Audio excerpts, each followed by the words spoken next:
साथियों नमस्कार, शुभ संध्या। आप सभी का आपके अपने YouTube के इस प्लेटफॉर्म सुभी क्लासेस के ऑनलाइन प्लेटफॉर्म पर सभी का स्वागत, अभिनंदन है। जैसा कि आपको पूर्व में 4 डिजीज दिए जा चुके हैं प्लेटफॉर्म के माध्यम से, आज उसका लास्ट और अंतिम जीवाणु जनित डिजीज है जिसका दोस्तों नाम है टाइफाइड। क्या नाम है? टाइफाइड। और जिसको अन्य कई नामों से जाना जाता है, जिसको आपका बुखार भी कहते हैं, मियादी बुखार भी कहते हैं, मोती झरा भी कहते हैं, टाइफाइड ज्वर भी कहते हैं और उसके अलावा टाइफाइड मैरी के नाम से भी जाना जाता है। आज उस डिजीज के बारे में हम अध्ययन करने वाले हैं, लेकिन उसके पहले दोस्तों ये जान लेते हैं कि ये जो टाइफाइड मैरी है ये इसका उपनाम है। टाइफाइड मैरी जो दिया गया है ये इसका उपनाम है। क्यों इसका उपनाम है, इसका कारण बता दूं कि ये जीवाणु जनित रोग है और मैरी मैलान नामक एक रसोइया थी जो इस रोग का वाहक कई वर्षों तक दोस्तों बनी रही। मीन्स भोजन बनाती थी, भोजन बनाने के बाद भोजन को परोसती थी, जिसके माध्यम से संक्रामक डिजीज होने के कारण एक से दूसरे में, दूसरे से तीसरे में यह फैलता रहा, क्योंकि मैरी मैलान जो थी महिला वो इस रोग की वाहक बनी, इसलिए इसे टाइफाइड मैरी के नाम से भी जाना जाता है। तो इस रोग के अगर हम बारे में बात करें तो यह रोग टाइफाइड के नाम से प्रचलित है और उसके अलावा इसे आंत का बुखार कहा जाता है। अब प्रश्न बनता है आंत का बुखार क्यों कहा जाता है? जब इस रोग की गंभीर अवस्था होती है दोस्तों, जब ये गंभीर हो जाता है तो आंतों में छिद्र बन जाते हैं, अल्सर बन जाता है और घातक बीमारी होने पर व्यक्ति की क्या हो जाती है दोस्तों? मृत्यु हो जाती है। इसलिए इससे क्या कहा जाता है? आंत्र का ज्वर भी कहा जाता है, आंत्र का बुखार भी कहा जाता है। तो टाइफाइड, आंत का बुखार, मोती झरा के नाम से जाना जाता है, क्योंकि इस डिजीज में होता क्या है, शरीर पर लाल दाने उत्पन्न हो जाते हैं, इसलिए मोती झरा कहते हैं।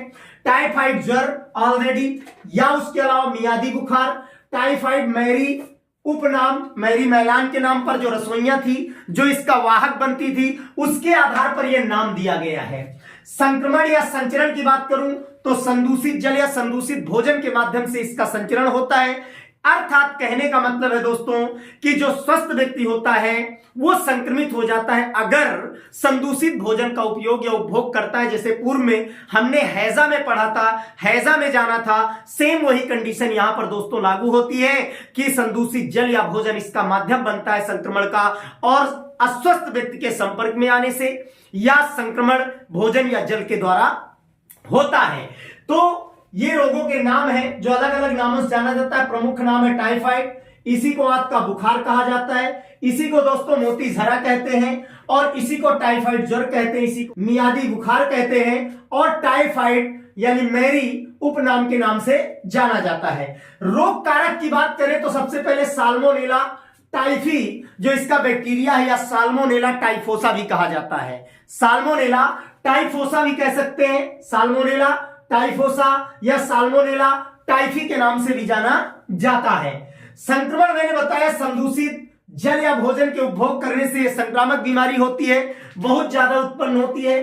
प्रभावित अंग इससे कौन सा होता है? छोटी आंत प्रभावित होती है, और छोटी आंत पर जब इसका प्रभाव पड़ता है तो सबसे मुख्य जो इसकी बात है, कॉन्सेप्ट ये विशेष देखने वाली बात है कि छोटी आंत पर जब संक्रमण होता है तो छोटी आंत से इसका संक्रमण रक्त में होता है और रक्त पूरे शरीर में सर्कुलेट होता है, यानी पूरे शरीर में परिसंचरित होता है, तो उससे पूरे संपूर्ण शरीर में यह फैल जाता है। यानी छोटी आंत में प्रमुख रूप से, अगर मैं यहां पर लिख दूं छोटी आंत, या उसके अलावा यहां पर आगे मैं लिख देता हूं दोस्तों आमाशय, कहीं कहीं आपको लिखा हुआ मिल जाएगा, एनसीईआरटी की भाषा में भी आप लिखा हुआ देख सकते हैं कि आमाशय भी प्रभावित होता है। स्टमक जो हमारा मुख्य पेट होता है, क्योंकि सभी पेट पूरे को कहते हैं दोस्तों, पेट पूरा नहीं होता, केवल पेट स्टमक ही कहलाता है। तो कहने का मतलब यह कि आमाशय भी प्रभावित होता है, और फिर रक्त में जब इसका संबंध हो जाता है तो पूरे शरीर में रक्त के माध्यम से संचारित हो जाता है और शरीर के संपूर्ण अंगों में यह पहुंच जाता है और इसका प्रभाव दिखाई देने लगता है। अब इसके सिम्टम्स क्या है, लक्षण क्या है, उसकी बात करते हैं। तो उच्च जो यानी तीव्र बुखार आता है, बहुत तेजी से बुखार आता है।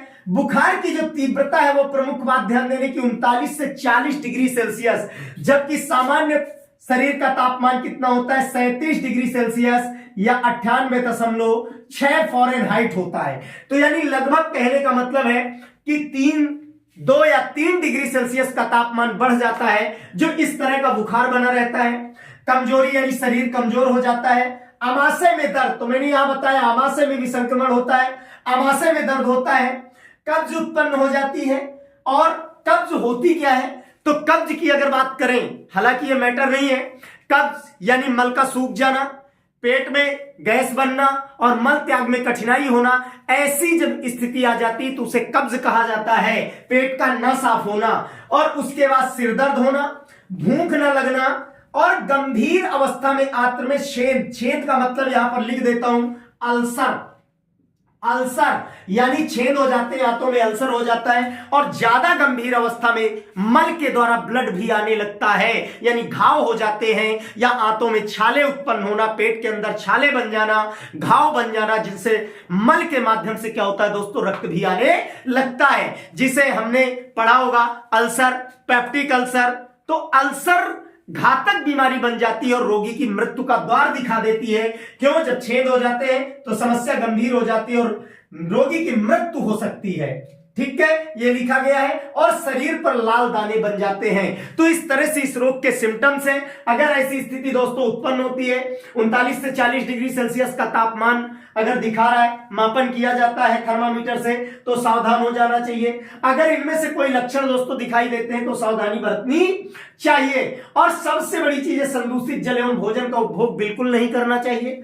जल का उपभोग करें तो उबाल करके करें, भोजन ताजा उपभोग करें। उसके अलावा समस्या सबसे बड़ी छोटी आंत में उत्पन्न होती है, आमाशय में उत्पन्न होती है, लेकिन उसके बाद रक्त के संपर्क में जाने के बाद जो इसका कारक है वो संपूर्ण बॉडी में रक्त के माध्यम से फैल जाता है।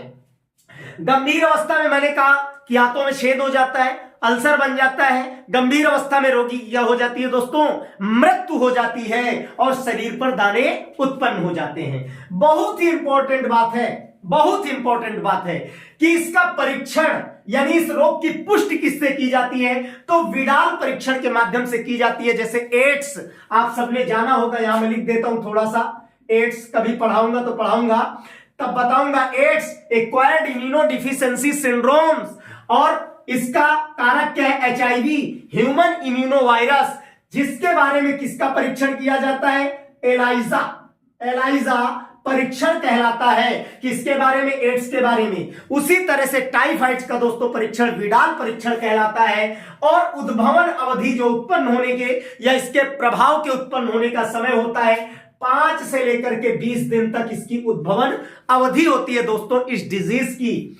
उसके बाद बचाव के लिए सामान्य जो पीछे मैंने डिजीज पढ़ाए हैं, सेम वही कंडीशन है, उसी तरह से बचाव किया जा सकता है कि दोस्तों रोगी व्यक्ति से दूर रहें, उसकी उपभोग की गई उपयोग की गई वस्तुओं का उपयोग स्वस्थ व्यक्ति ना ले, उनको पृथक रखें, अलग रखें। मैंने बताया था उसको क्वारंटाइन जो व्यवस्था होती है उस व्यवस्था पर रखना चाहिए। मलमूत्र का उचित निपटान होना चाहिए, यानी जहां रहते हैं स्वस्थ लोग रहते हैं वहां से दूर उचित निपटान कराएं और मिट्टी में दबा देना चाहिए। इसका कारण क्या है? जैसे हैजा का संक्रमण मक्खियों द्वारा होता है, गंदी वस्तुओं में मक्खी बैठती है, खाद्य वस्तुएं खुली हुई है उनमें बैठ जाती है मस्का डोमेस्टिका और रोग का कारक छोड़ देती है, जिसको उपभोग करता है व्यक्ति वो भी रोगी हो जाता है। तो मींस मलमूत्र का त्याग, उचित निपटान, कहने का मतलब है बस्ती से या जहां आवास है वहां से दूर किया जाना चाहिए और उसको मिट्टी में दबा देना चाहिए। उसके बाद मक्खियों से संक्रमण मैंने लिखा, क्यों लिखा? हैजा में भी लिखा, मस्का डोमेस्टिका जो दोस्तों घरेलू मक्खी है वो संक्रमण का क्या बनती है? कारण बनती है, क्योंकि जब खुले में मलमूत्र का निपटान किया जाएगा उस पर मक्खी बैठेगी और खुली बाजार की या घरेलू खाद्य वस्तुओं पर बैठेगी और स्वस्थ व्यक्ति उसका उपभोग करेगा तो उसमें भी टाइफाइड नामक डिजीज उत्पन्न हो जाएगा, जो साल्मोनेला टाइफोसा या साल्मोनेला टाइफोसा जो बैक्टीरिया है या टाइफी है वो इस माध्यम से पहुंचता है। उसके बाद शिशुओं में अगर बात करें तो टीएबी यानी ये टीका है, वैक्सीन है, जिसका प्रादुर्भाव या प्रचलन एडवर्ड जेनर के माध्यम से किया गया, इसीलिए फादर ऑफ वैक्सीन यानी टीका जो है उसका जनक कौन है? तो एडवर्ड जेनर है, जिन्होंने चेचक के टीके का आविष्कार किया था सबसे पहले। तो यहां पर टीएबी टीएबी क्या है? टाइफाइड, पैराटाइफाइड, ए और बी इसकी फुल फॉर्म है। क्या शिशुओं में किसका टीका दिया जाए? ध्यान रखना है आपको, इंपॉर्टेंट है। ऐसे ही क्वेश्चन दोस्तों उठा करके पूछे जाते हैं कि टाइफाइड में शिशुओं को कौन सा टीकाकरण किया जाता है या कौन सा टीका लगाया जाता है? तो टीएबी यानी टाइफाइड, पैराटाइफाइड, ए और बी का टीकाकरण किया जाना चाहिए, वैक्सीन लगाई जाती है। उसके अलावा उपचार में क्लोरोमाइसिटिन, नाम से ही पता चलता है एंटीबायोटिक है। एंटीबायोटिक हिंदी में बोले तो जिसे प्रतिजैविक कहा जाता है। और आपको बता दूं कि सबसे प्रथम प्रतिजैविक कौन है? तो पेनिसिलिन है। कौन है? पेनिसिलिन। यहां लिख देता हूं, बहुत इंपॉर्टेंट है। पेनिसिलिन सबसे पहला प्रथम प्रतिजैविक है। किससे बनाया गया? कवक से। किससे? कवक से बनाया गया है। किससे? कवक द्वारा। उस कवक का नाम भी मैं बता देता हूं। उस कवक का नाम क्या है? पेनिसिलियम नोटेटम दोस्तों। किससे? Penicillium notatum. ये बड़े बड़े कॉम्पिटेटिव एग्जाम के लिए इंपॉर्टेंट है, 12th बोर्ड के विद्यार्थियों के लिए बहुत दोस्तों इंपॉर्टेंट है। पेनिसिलिन सबसे प्रथम प्रतिजैविक है और पेनिसिलियम नोटेटम नामक कवक से प्राप्त की गई थी। और यह भी बता दूं किसने प्राप्त किया था सबसे पहले?